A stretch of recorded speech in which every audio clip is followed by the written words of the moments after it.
different objectives to create predictable objectives. Okay, so we have guests, doctors from Bucharest. We have doctors from Poland, Spain, India, Sweden, Malaysia, Albania, Morocco, Yemen, India. Yeah, doctors from France, from Manila, from Rizal, from Iraq, from Serbia, from Agusan del Norte, from Tayabas, Belgrade, Portugal, Cambodia,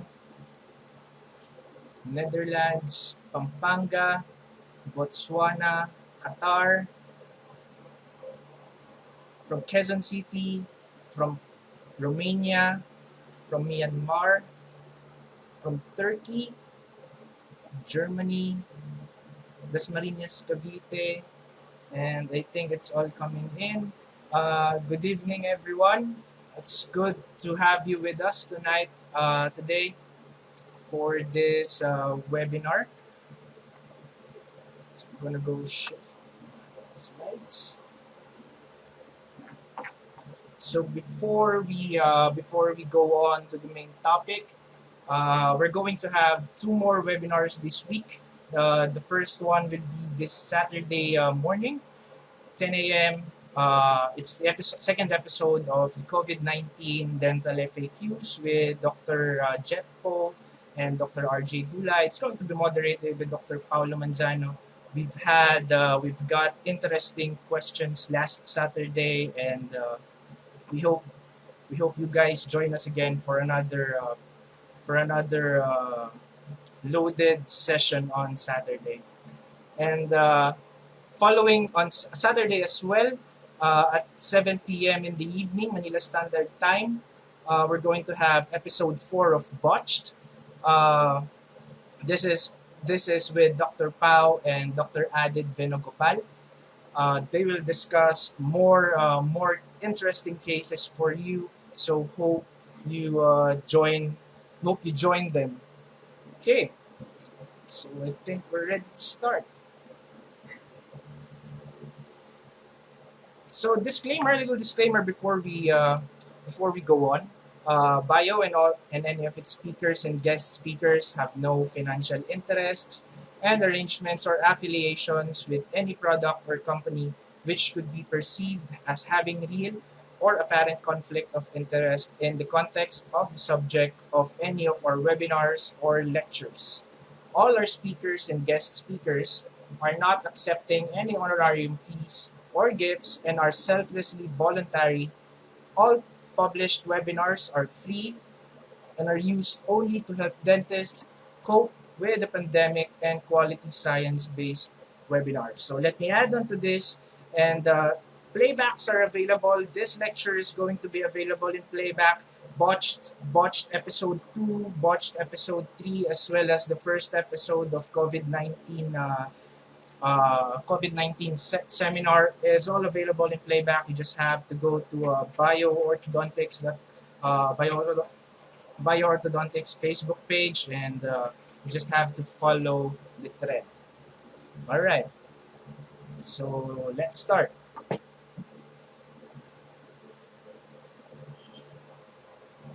So this topic is something that is it's really captured my interest and it's really close to me. And this one is making the most predictable treatment outcomes. We have a lot of dental parameters that is available now in the market, and I will uh, I will focus on this one parameter that will be very useful for you guys if you want to have a good diagnosis and a predictable treatment plan. So let me start off with a question. What makes a predictable treatment outcome? Right? So a predictable treatment outcome for you and for me is it's a good diagnosis that is coupled by a good treatment delivery. And sometimes we have cases that puts us in the crossroads. In diagnosis, something is unclear on when we are reviewing our diagnostic parameters. Something is quite unclear, and it gives us a very blurred diagnosis. Sometimes very blurred objectives and a blurred plan as well. Let me just pause for a while. Check this. Okay. Check the stream here.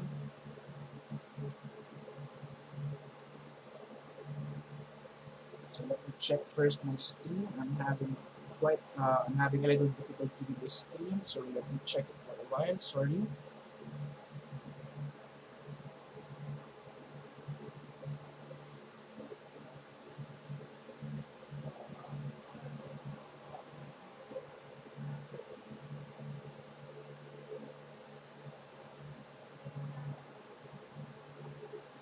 Okay.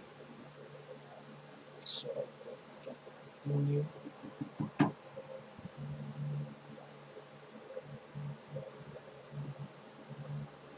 For a while, I have to check this. Sorry, everyone. I'm checking the signal of the stream so that we can get the best reception for this lecture.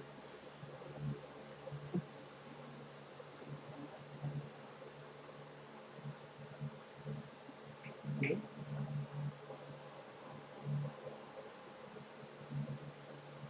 Dito sa ano, yung iPad. Wala internet? Hindi, yung iPad yung iPad walang ano. Ito. Hmm? Ito, meron ba? Hindi, check ko yung stream. Meron naman. Kasi download. Okay lang. Okay, so I think we can continue now. Good. Sorry for that little glitch. And sometimes crossroads and diagnosis will give us a misdiagnosis because when we're diagnosing cases, we are unsure. There are some blurred parts of it, and it turns out sometimes we misdiagnose. When we misdiagnose, it could spell disaster in our treatment plan and delivery, and can give us major problems in treatment. So I'm going to share to you some of my cases that put me on the crossroads, and how did we find solutions on these cases. So right here. So the first case is this one. So this patient is originally an orthodontic case, and as part of our comprehensive treatment plan, removal of the third molar should be done. And as you can see here, we have a panoramic, which is a standard protocol if we are to diagnose our impacted third molars. And if we're going to diagnose this one, we're going to start off with the horizontal 4/8. So we can clearly see that the 4/8 is horizontal, but we still need to establish the relationship of the nerve in relation to the tooth, as well as how many roots are there on the third molar, because that would spell the difficulty as well the complexity of the case. Now, panoramic radiographs are quite limited to this aspect because of the superimpositions among the roots and the tooth to the nerve.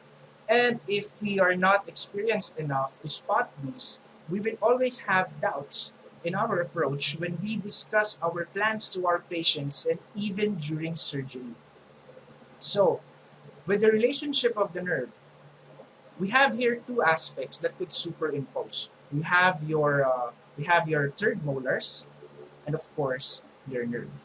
And we are unsure just by looking at the 2D radiograph if we are not experienced enough, or if we have doubts on the position of your nerve in relation to your tooth. We are unsure if this nerve is placed on the buccal of the tooth, or it could be on the lingual. Worst case scenario, it could be dead on the middle. So with these things that we have to consider, plus the number of roots available on these third molars, we are put on a diagnostic crossroads. Um, Different positions of the nerve, of course, we have different management for each. We have different levels of care when we try to manage this one. And it could blur our treatment predictability. So let's look up the upper. The upper third molar is, we always ask this question, is it approximating the sinus and the number of roots? And by looking at this 2D radiograph right here, we can just see that it's approximating the sinus, but we are unsure of the number of roots. And it appears in this 2D radiograph, it appears to have roots that are separated, or just two roots.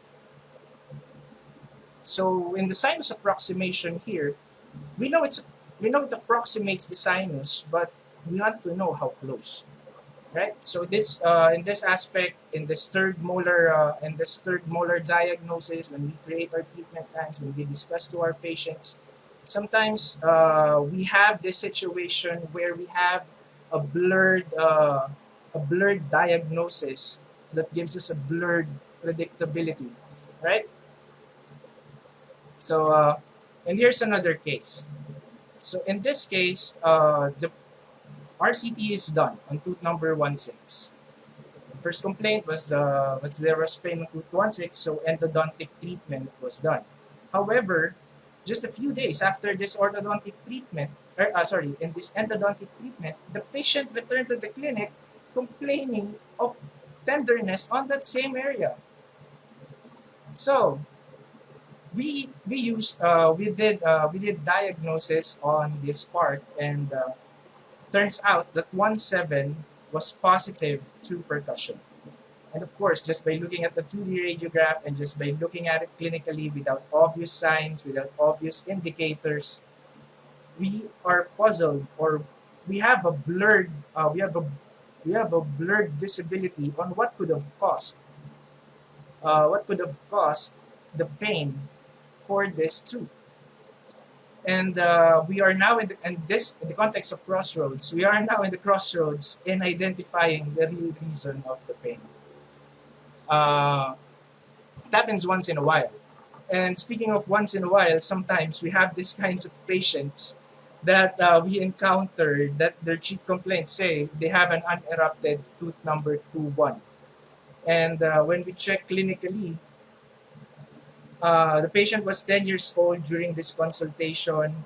She was bullied at school because of her front teeth, and this unerupted incisor definitely made an impact to lower her self-esteem. So this young, 10 years old, being bullied at school because of that unerupted 2-1 that retained 6-1.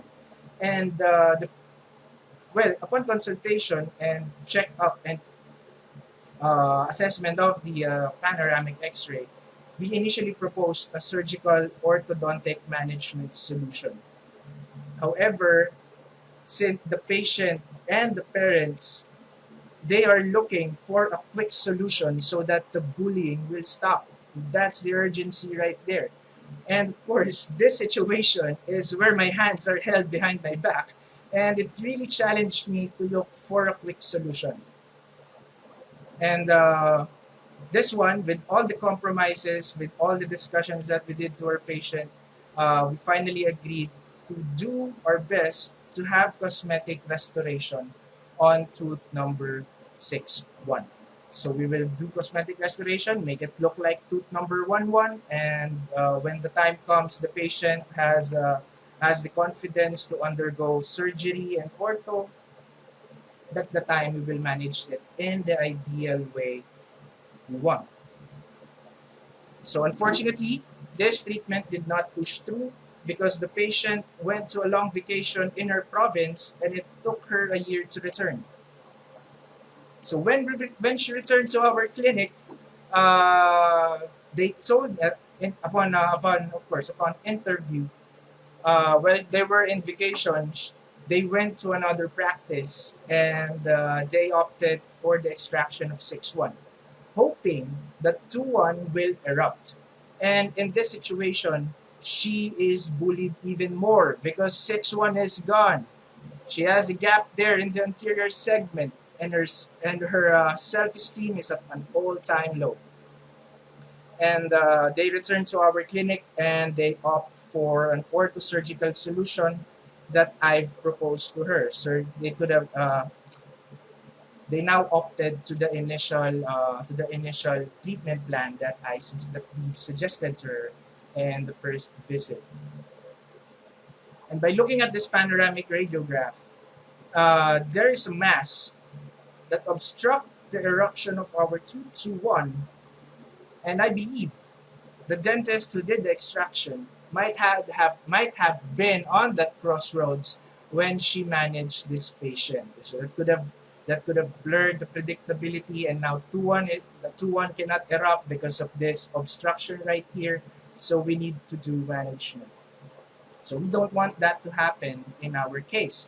We want to have a very predictable outcome so that the level of confidence of our patients in our practice and our confidence to our treatment will be improved or will be good. So those are the crossroads in diagnosis.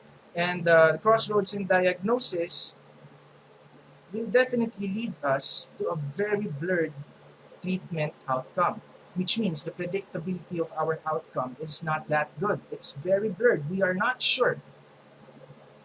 And what if there is a way for us to have a clarity in diagnosis where where we can have a predictable outcome, and one way and the way we can do it is to have a parameter that is clear and that can satisfy our diagnostic objective, and when we view our case in a different perspective.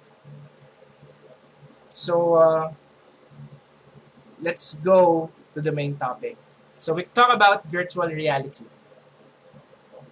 So your virtual reality means, by definition, it's a computer-generated simulation of a three-dimensional image or environment that can be interacted in a seemingly real or physical way by a person using special electronic equipment. I want you guys to focus three on three terms right here. We have your computer, three-dimensional image, and can be interacted. I think in terms of dentistry, it now starts to ring a bell. So when we say virtual reality in dentistry, which is computer-aided approach, processed in a three-dimensional image, and we can interact with it, of course, this is going to be our cone beam CT scan. And our cone beam CT scan, this is a current advancement in dentistry that allows us to view our cases in a different perspective. So let's have a quick poll. And I just want to know how familiar is everyone with the applications of the CBCT. So I'm going to launch the poll now, and I'm going to wait for your answers right here. So if you have any questions, you can post it down below on the comment sections, and we'll address it on some parts of the lecture. So the poll is now out. Okay, I published the poll. So I just want to know how familiar are you with the applications of the CBCT. So yeah, so we have unfamiliar. We have some guests that are unfamiliar, some guests that are quite familiar. Oh, now we're getting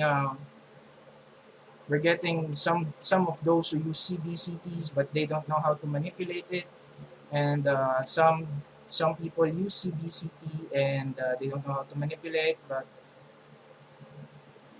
yeah, so majority are in the zone of dentists who are quite familiar with the applications of the CBCT, and this lecture is for you. Okay, so this lecture is for you. I'm going to show you how are we going to apply cone beam CT scan to address some limitations in our diagnosis, so that we can see all those blurred areas in our diagnosis. Okay, so it's good that we have guests. We have doctors who use CBCTs and knows how to manipulate. It's good to see. Okay, so I'm going to go back to the slides.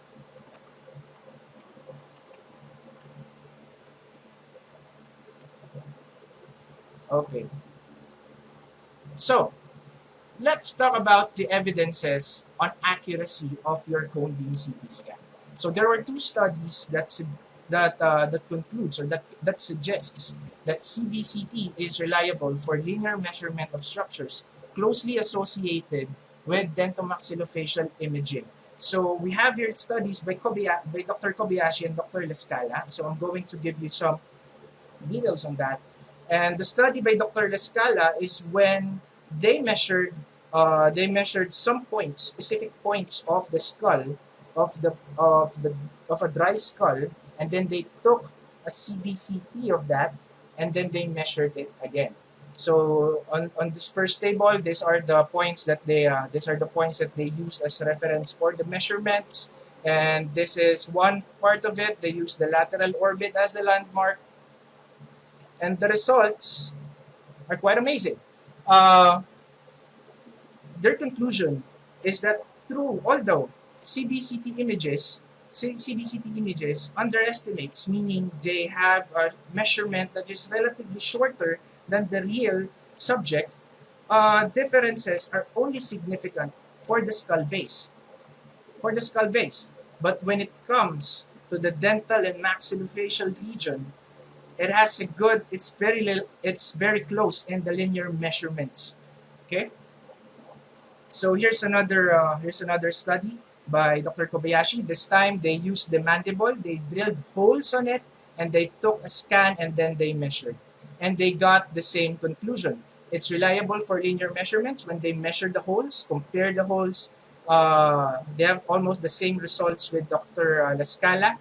CBCTs, though, measure it relatively a little short, around 2 millimeters short, but the discrepancy is more evident on the cranial on the base on the skull rather than the dentomaxillofacial region.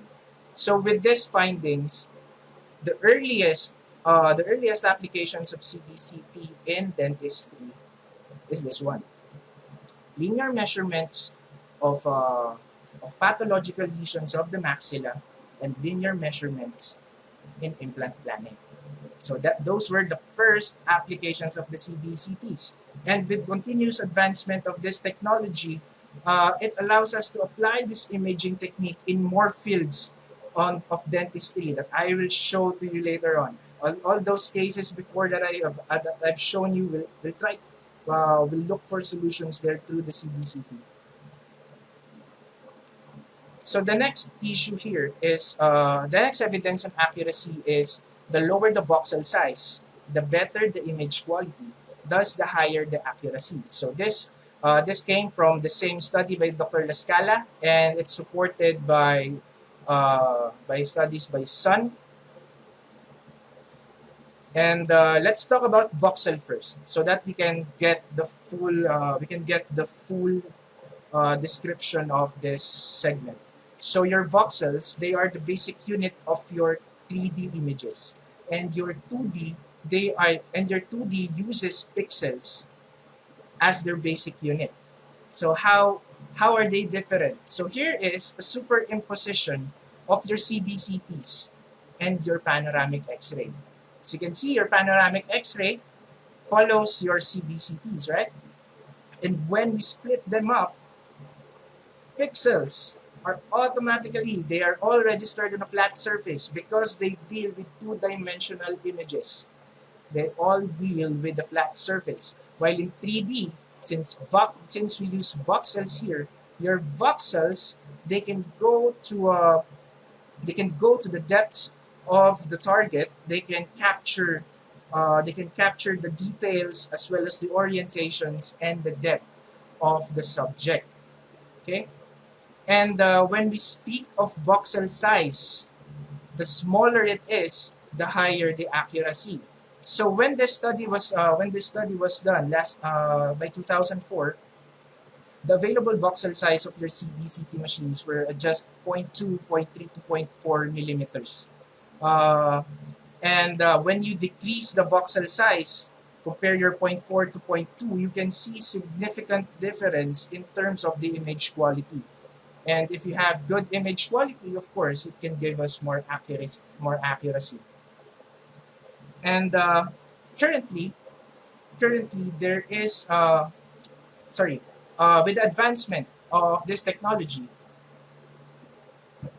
voxel sizes tend to go smaller. So we have now the most common in the market is around 0.076 millimeters, and there are CBCT machines that can give you a lower voxel size.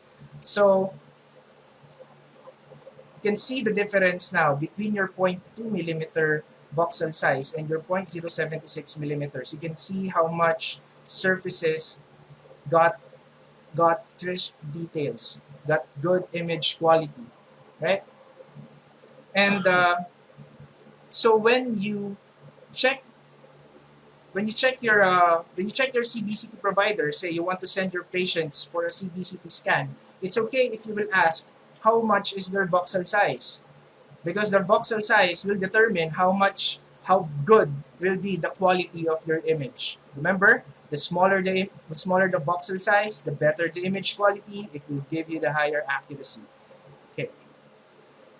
So with this advancement, it now allows us to go deeper to assessment in our dental structures. So this is a scan in a 0.076 millimeter voxel size, or 76 micron voxel size, and this is the region of the floor of your cavity.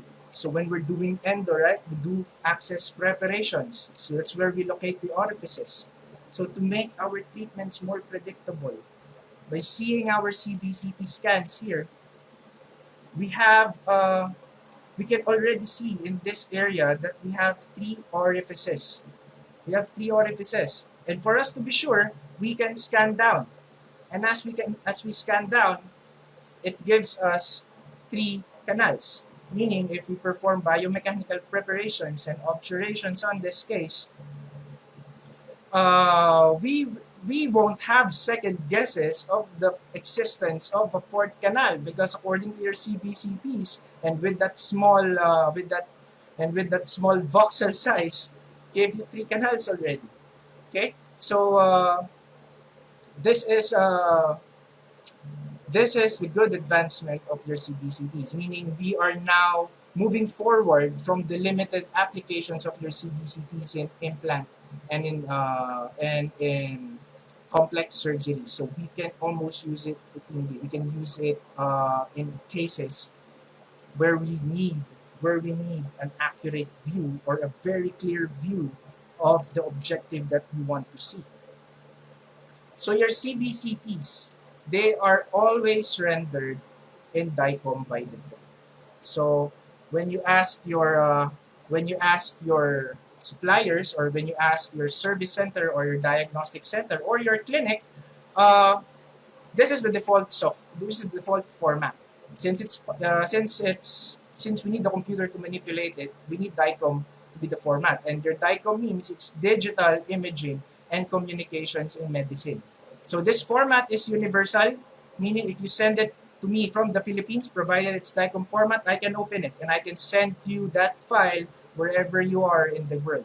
So this is one crucial information that we need to understand when we're dealing with CBCTs, the format. We want it universal. We want it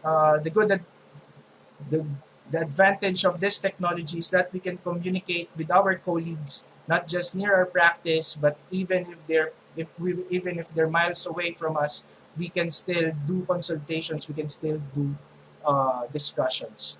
And your DICOM format should be open on an open source DICOM viewer software.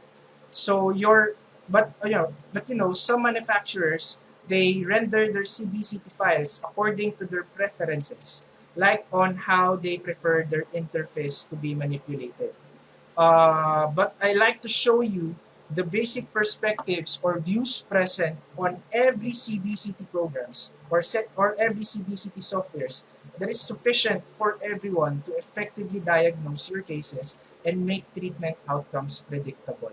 So let's go to your perspectives. So we have your first perspective. The first perspective, since it's three-dimensional, so we are expecting three basic perspectives. The first perspective is your sagittal, that moves your scan from left to right. Again, sagittal moves your scan from left to right. Okay, so if you're going to visualize a sagittal view, it seems like you are looking at your patient on the side view. Okay, that's sagittal, left to right. The second perspective is coronal. Coronal moves from anterior to posterior, front to back. Okay, so with this one right here, it seems like we are viewing our patient anteriorly or posteriorly. So if you can look at this one, it's like we chopped the face on the coronal aspect, so we can see these kinds of images. And the third perspective, to make it three-dimensional, is your axial view. Your axial view moves from superior to inferior. So with this one, it allows you to view your case just like you're viewing your occlusal aspect of your cases. So we have now the three basic perspectives: the sagittal, the coronal, the axial. So here's what's fun.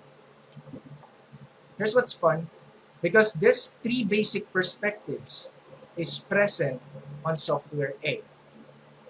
Of course, you can add the 3D view here so that you can have a visualization on how you orient your cases on something to relate to when you're doing your manipulation. And here is software 2, shows you the three basic planes and the 3D and the 3 different view as well, and the 3D view as well. And here's another software which shows you the same, and here's another software that shows the same. So regardless of what CBCT software you are handling, these three planes, these three basic perspectives should be present when you try to manipulate it. Okay, so let's check if you have any questions. I would like to know if you have any questions.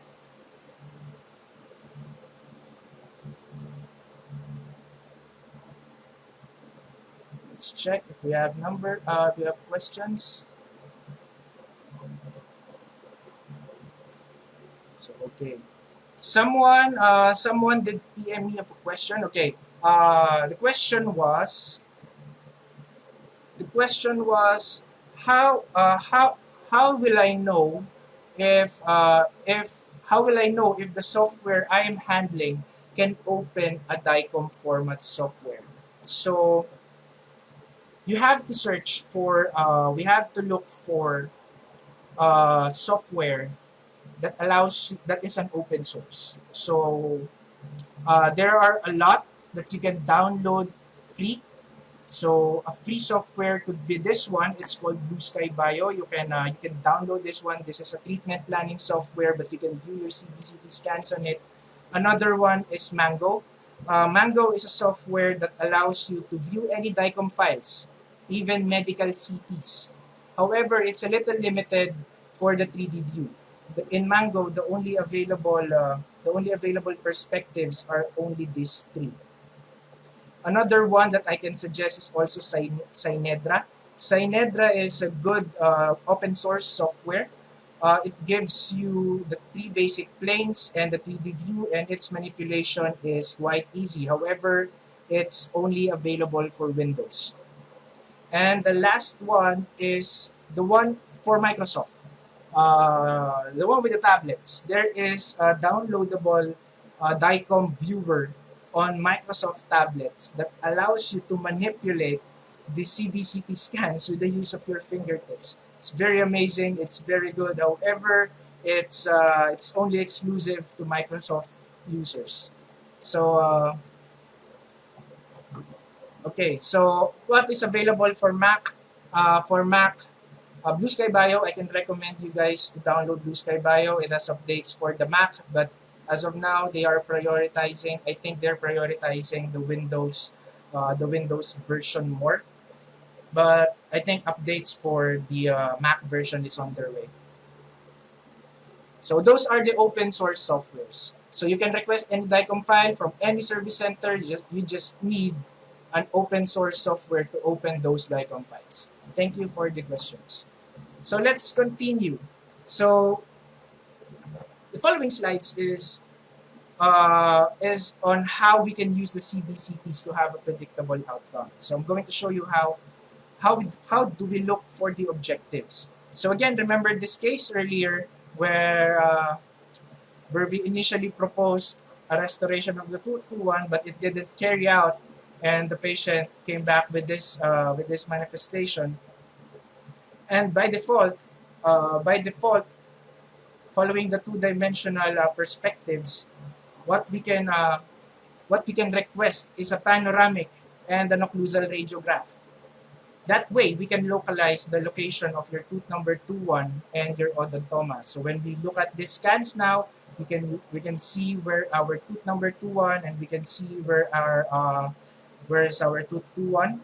It's situated on the lingual aspect, but we cannot see the odontoma. But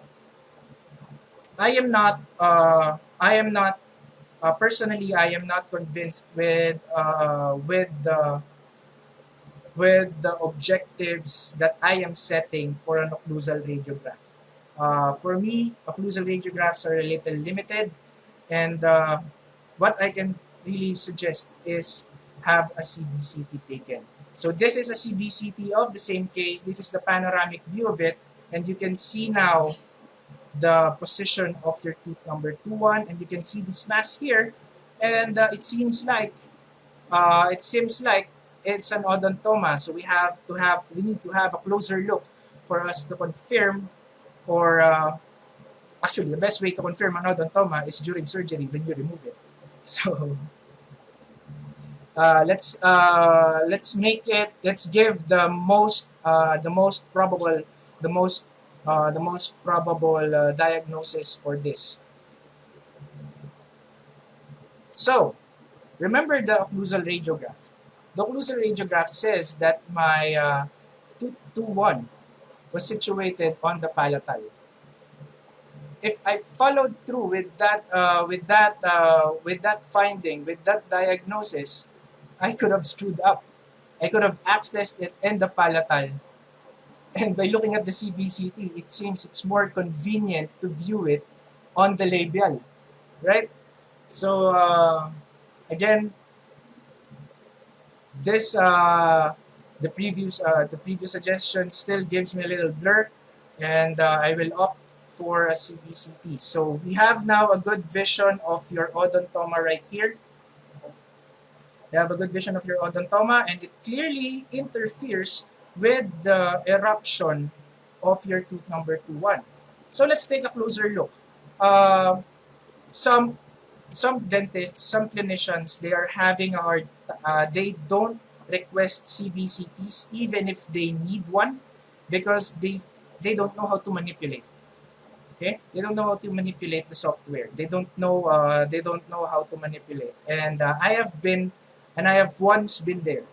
I know CBCTs, but I don't request CBCTs because I don't know how to manipulate. And it costs, in the Philippines, it costs quite a lot. So when I learned CBCT, when I learned how to use CBCTs, it really changed the way I see cases. So I'm going to show you how I isolate. So this one. Here's how I isolate my odontoma. So here's the software. I start first with the eggshell. I locate it first, since it's in the maxilla. I locate it upwards. Now I see the odontoma. I just redirect the lines, and then I reorient it to its to a constructed long axis. So you can see here that I can isolate, and I'm moving the sagittal slice around just to see if there are any borders, or if there are any structures that I am missing out. And so far, this one, with this radiographic appearance, it could suggest that it's really an odontoma. So here's good isolation of the case. and speak of densities now. So this is a 3D view. So what's good with your CBCTs is it allows you to have these filters that can give you a relative density, a subjective view of your bone density. So this one here, since I can see the structure that I am looking for, it can suggest that I might have a very thin bone covering this area. So I checked it in the detail. So this is the sagittal view. So again, it seems like we are looking the odontoma from the side, and this is the coronal view. It seems like we are looking the odontoma up front.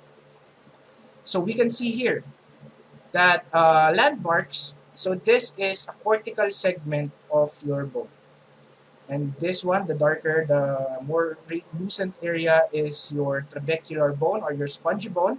And if we will relate it on the labial aspect, what we can see here that there is no bone or very thin bone covering my odontoma. So we can now relate it to my 3D scan, and it can suggest this one. So why do I make sure that this one will will be correlated to this one? Because some CBCT scans, they tend to produce noise, just like this one here. They tend to produce noise, and these noise these noise they tend to make the scan a little bit dirty and a little bit ugly. So the radiologists, they tend to clean it up, and when they fail to clean it up, what they do is they just manipulate the density. So if the actual density was altered, this will not become accurate. That's why we should rely on this one to confirm what we see on this aspect. Okay. So now we isolate. Sorry. So this is now during the surgery. So what you see here is the odontoma itself. Again, your CBCTs, there is a thin or no bone, because studies have shown that your CBCTs cannot fully register very thin layer of bone. Okay. However, in terms of managing it, very thin layer of bone doesn't pose a big disadvantage when we're treating it, because just like in this one, since it has a very thin bone and this is the mold periosteal elevator, the odontoma, when they removed the bone covering that one, they just used the mold. They removed it very easily. So this is what we see in the CBCT. This is what our surgeon sees. So we are not second guessing. We are sure that this area is thin. So it's okay. It's easy. It's easy to remove. So now let's go to the during the surgery, if I may go back, I would like to share to you. During the surgery, the surgeon removed 13 supernumerary teeth. So it's quite a lot. Uh, it's quite a lot for obstruction, right? Okay. So this time, I'm going to isolate my tooth number 2-1. So again, the same technique that I use, I start off with the eggshell view. I locate it. Now, that's where my tooth number 2-1, and then I placed my lines there. The next thing I will do is now follow the long axis of my tooth. For anteriors, it's pretty easy. Why? Because you just have to follow the canal. And just like in this one, I just reorient this view, and now we have a clear isolation of tooth number 2-1. Now you can see that the apex is not formed. It's in the middle of developing the far end of your middle third towards the apical third. So we're still looking for possibilities of orthodontic possibilities for this. So to see it clearly, so I take a snapshot of it, and then now we correlate. So again, this is your sinus already. This is your sinus. And this is your tooth number 2, 1. We correlate the bone density that we have on this one to this one. And what we see here is a very thin covering of bone. And of course, in ortho, we are already considering managing it orthodontically by placing an attachment. However, uh, when we check the CBCTs again, this is the ANS already. This is the anterior nasal spine. This anterior nasal spine. The position of your incisor is quite high. And during surgery, it's the lips are very tense. The patient is complaining of a little bit of discomfort when they try to retract it, and we cannot have a very good control on the fluids, on the blood, and that's why we did not opt for attachment of the bracket. So with this one, it's still predictable in a sense that we know that there is a thin layer of bone covering it, and they just open it up, remove some bone so that we can allow it to passively erupt. So with those things, we can now look for possibilities of managing it orthodontically, since we cannot place an attachment on that location, on that high location. So a study by Da Costa and Xiang, when we look for possibilities, because we now see a full picture of the patient, it seems like it's our patient just without the skin and just without the gums, right? So it's our patient in its bone form, and it's like virtual reality. So we have here the case. So the approach is that since the root is on that situation in its development stage, it still has some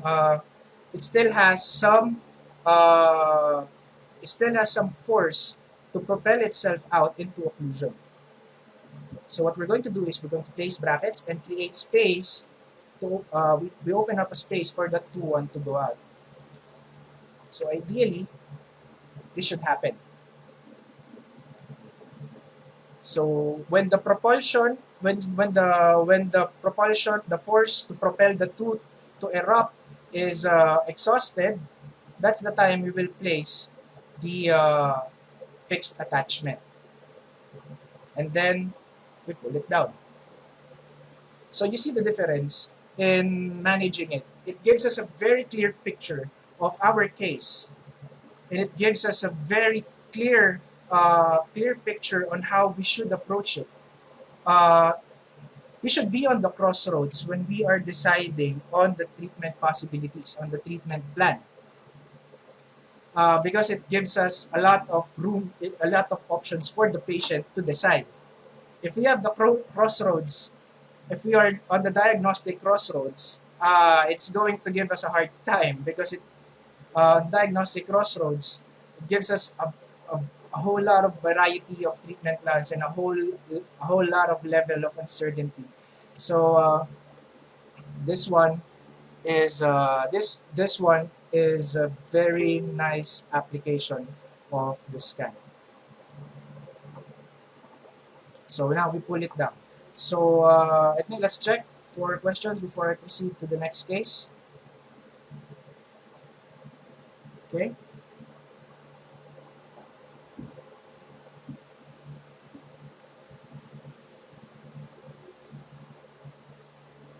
Okay. So I think we don't have questions. So let's proceed. So this is the next case. This case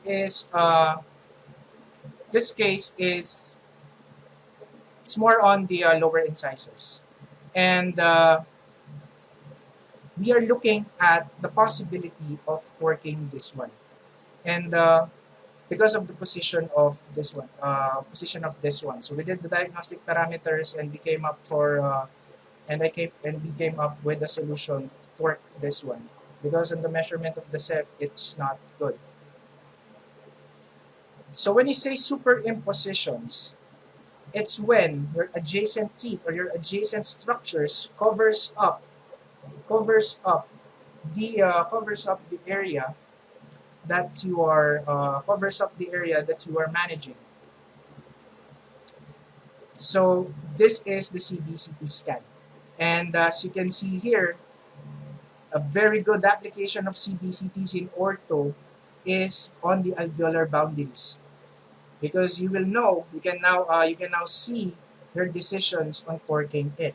So this is the image of the incisor in relation to the mandible. So now we're looking at some possibilities on how to torque it out, to torque the tooth. So is it possible? So this is a treatment planning software. So your CBCTs is not just for diagnosis. You can also use it for treatment planning. So this one, I just placed an incisor to simulate the initial position of this incisor. And as you can see on the registration on the three-dimensional image, you can see this small root tip going out. So torque should be done to avoid further damage. So to simulate how can we do the torque is like this one. So I use the software. It's easy. You just have to torque it. And as you can see, I'm going to play it back.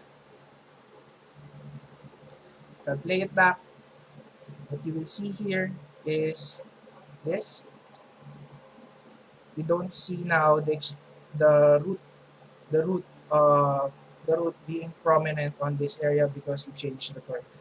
So torquing is a possibility on this patient, and your CBCTs can help you on giving you a visual treatment objective, and that if you present this to your patient, of course, your confidence and their confidence on the treatment plan that you are proposing, on the treatment path you are going, will be good. So your ortho in ortho, we have this radiographic diagnostic parameters, right? So we have your panoramic and your lateral ceph. They always go hand in hand.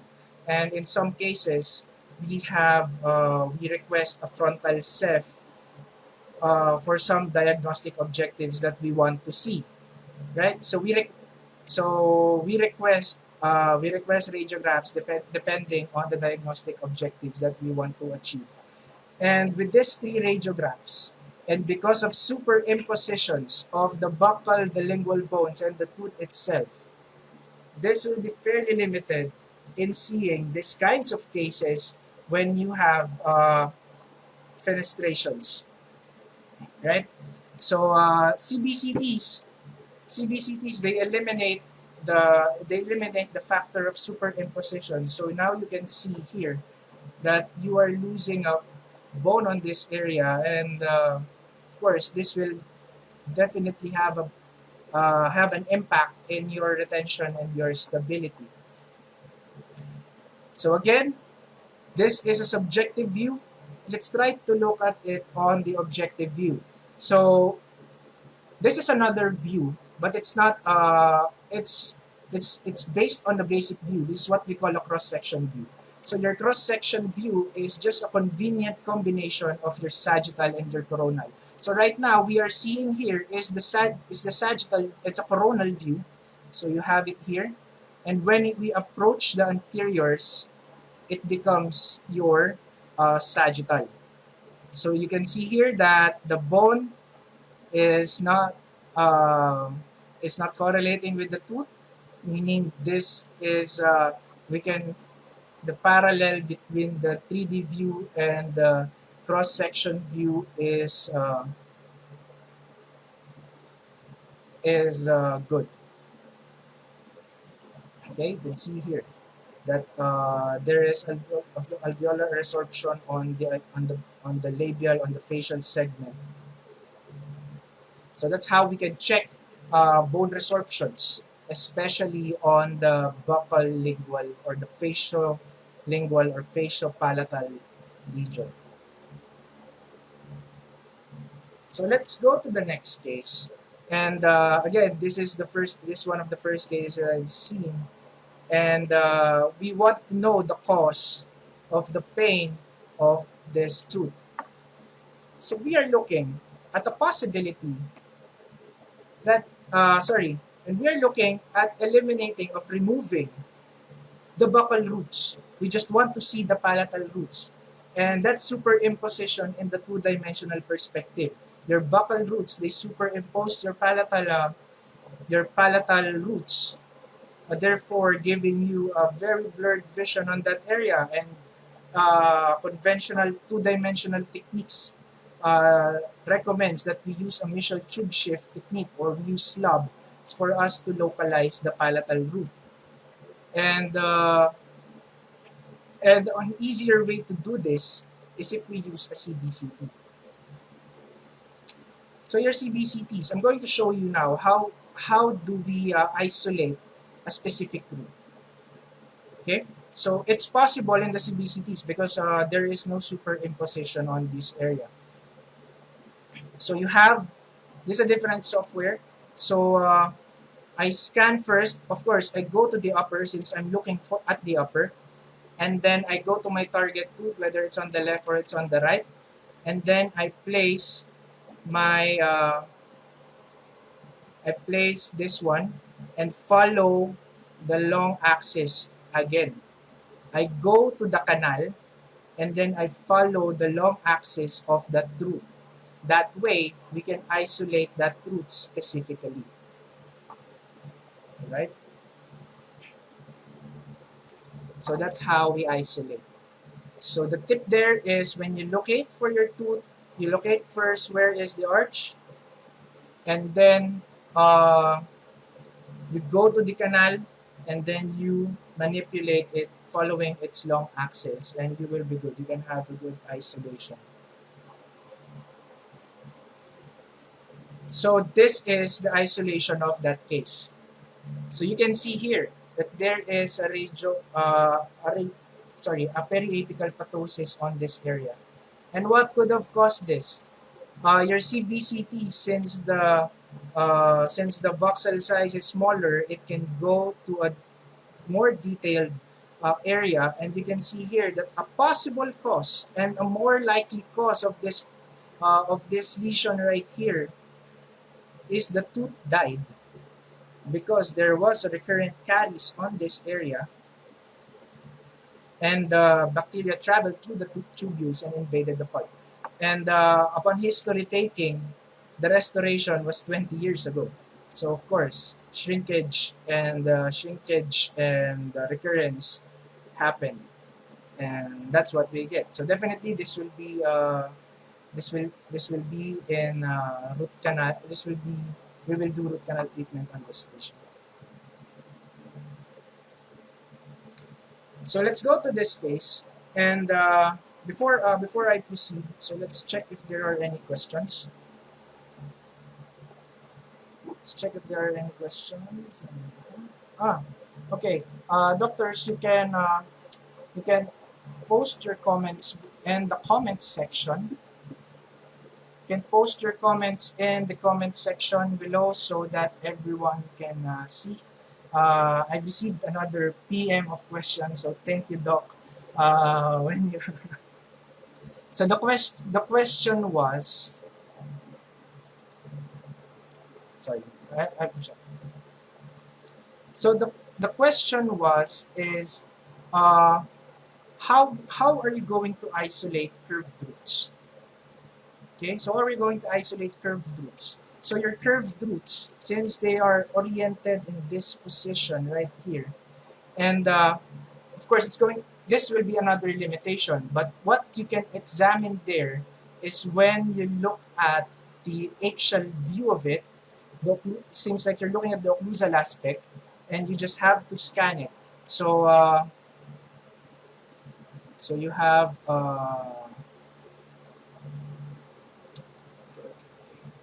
okay, I'll go back to that slide.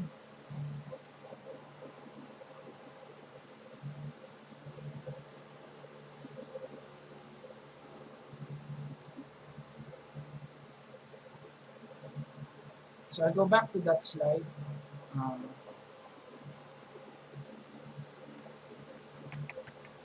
so right here. So when you want to see your when you want to see the curvature of your canal, when you want to isolate, you want to visualize the curvature of your canal, what you can do is this. You have to scan it through the HL view, and what you can do there is, since you cannot see the whole canal per se, but you can see if there are any variation or anatomical morphology present. So you have to scan your HL view downwards, and that's you will examine. So this, like in this case again, from the orifice to the apex, I just scanned it down. I just found out three canals. Okay.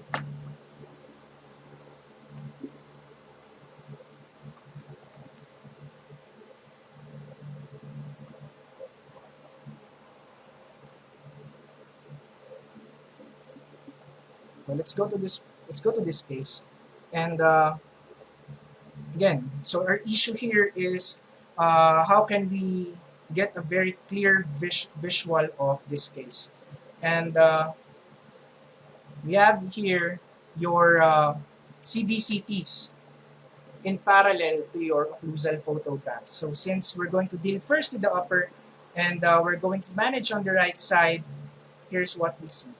Okay, so your third molars is positioned here. And when we look again on the 3D view, so this is the buccal aspect, and this is the lingual aspect. So your buccal aspect here shows that it appears to have three roots. Right? It appears that it has three roots already. But we have to be sure. And you can also visualize, and you can also see in this CBCT on this 3D view that your third molar influences your second molar to, to move and to supra-erupt buccally. Because when your third molars bumps that convexity on that area, it tends to bump your second molar and influences it to erupt and move buccally. So that could be this could and this could and this could cause your malocclusions if the third molars were not addressed. So I'm going to show you how we isolate your third molars. So we go first on the upper, this third molar in particular. So we go first on the upper, and now we go on the right side. And then we start isolating it. Again, just follow the long axis. And what we can see here in the detailed view of the sagittal perspective, we can see here there are three roots present, right? And now we scan that down from apical.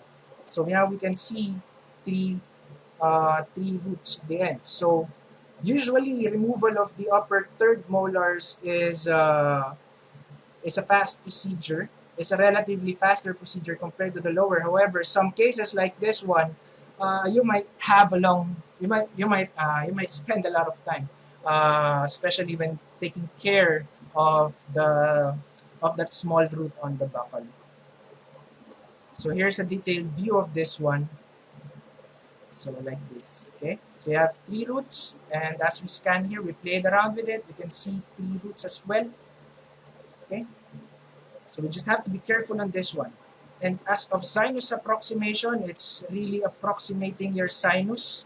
It's really approximating your sinus area. So we really need to be very careful when handling this type of patient. So we cannot be really confident on our skills. So this is this increases the difficulty. So now let's go to the lower. So the elements of your lower again is your mandibular canal. Where is it positioned? Where is it in relation to your tooth? Could be in front, could be behind, or it could be here. So your CBCTs for you to localize your mandibular canals, they allow you to do canal tracing. So your canal tracing, it traces your nerve so that you can clearly see and correlate it to your teeth. So I'm going to show you how to do canal tracing. So what we do here is we just have to look for the mental foramen, and all you have to do is it's like you're chasing jello or you're chasing jelly, and you just have to the path of your mandibular canal. Seems pretty hard, right? And that's your mandibular canal. So it's kind of advanced, but because softwares are developing and technology is constantly improving, there is now a simplified version of canal tracing. So this is from another software, and all you have to do is locate the mental foramen of the patient. So your mental foramen is usually located on the premolar area. So you just have to locate the mental foramen. Scroll it down in your HL view. You can see the line going down, and you can see this image going down. It goes to this part here. So that's your mental foramen. So that is your mental foramen already. So the next thing you'll do is, detect the nerve. And there is a guide here that allows you to detect the nerve. And you just have to find the mental foramen similar to this one here. You just have to click, and automatically your nerve is traced. So that's how easy nerve tracing is done now. Okay. So there was this manual and there is this automatic, but this automatic tracing still allows you to modify just in case there is some inaccuracies on the representation of your canal. So studies have shown as well that canal tracing is not applicable to all patients, because as the patient grows older, canals tend the visual the visual of your canal, the appearance of your canal, they tend to shrink as we age. So when you have patients who are in the geriatric area, geriatric region, canal tracing could be a little bit harder on your end. So I suggest on those cases you have to do it manually. So now let's see if the canal tracing is correct. So those white dots, the dots that you see here, these are the areas that you can manipulate, meaning you can adjust these areas. So let's check if it follows the canal. So what we have to check is the black circle here. This represents your mandibular canal. Okay. All right. So as you can see here, there is a good follow-up. There's a good follow-through of the canal, following the tracing that the computer generated, and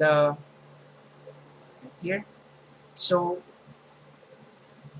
let's see now how it correlates to our mandibular molars. So our question before is it in front, is it behind, or is it smack on the middle? And with our canal tracing here, it suggests that it's located on the lingual. So here, you can see here that your canal is located on the lingual. This is the apical region of your tooth, and this is the tracing of your canal. So it's located on the lingual. This is the buccal, and this is the lingual. Yeah. So let's see if there are any questions before we conclude. Okay. So again, if you have any question, you just have to comment it down below. So I have another question here. Is how do I know if it's on the right, it's on the left, it's on the top, it's on the bottom? Your CBCT scans, your CBCT softwares, they have these indicators. Just for example, this one. What we see here is the right, R. So this is the right side of the patient. This is the right side of the patient. The letter B means buccal, and this is lingual. So definitely this is the buccal side, and that is the lingual side. So that's how orientation is set in your CBCT scans. Okay. So let's conclude this one.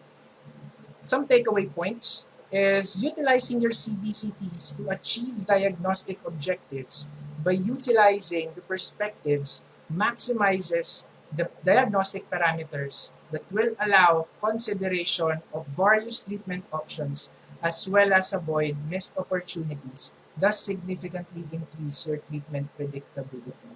So your CBCTs, they they give out they allow you to see all those diagnostic objectives that in your head uh, it allows you to see it face to face, and by utilizing its perspectives, and of course a clear localization of questionable points in your diagnostic procedure will save you from misdiagnosis as well as further strengthening your patient's confidence in your treatment plan. So those are the takeaway points. Clear localization will definitely save you from misdiagnosis, and of course confidence of your patient and your confidence to your treatment plans. Okay, so those are the takeaway points of this lecture. And to end this, dentistry is is a system. So we have diagnosis, we have treatment plan, and we have treatment delivery, right? And in digital dentistry, advancements allows us to make our work as accurate as possible, uh, delivering the most predictable outcome that we can offer. Of course, couple it with the good execution. And in digital dentistry, we try to cover all the grounds. We try to cover everything. So from an accurate diagnosis, your CBCTs, you will now convert it to an accurate treatment plan. So in digital dentistry, there are softwares that are merely for diagnosis, and there are softwares for just for treatment plans. But today, treatment planning softwares, they are now integrating diagnostic softwares so that you will you will have easier easier time in manipulating it or in creating your treatment plans. So your treatment plans, since they are accurate right now,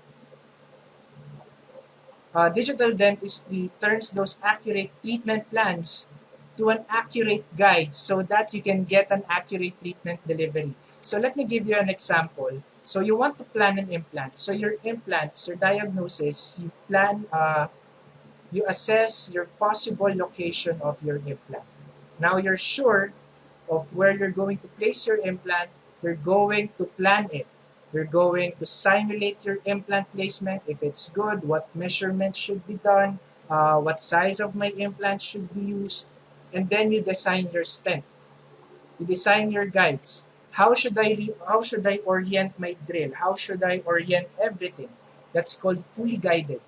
And with that one, the bridge from your treatment plan to an accurate treatment delivery are your uh, stents, are your surgical guides that allows you to just follow the guide, and it makes your treatment simpler. It makes your treatment easier. Makes it highly predictable. So in digital dentistry, we call this sequence, we call these steps as digital workflow. And by following by with the follow through of an accurate diagnosis to an accurate treatment plan to an accurate treatment delivery, your digital workflow will influence a predictable treatment outcome. So that is and CBCTs, again, doctors, CBCTs are the fundamental diagnostic parameter of your digital dentistry. So let's see if we have questions. Okay. So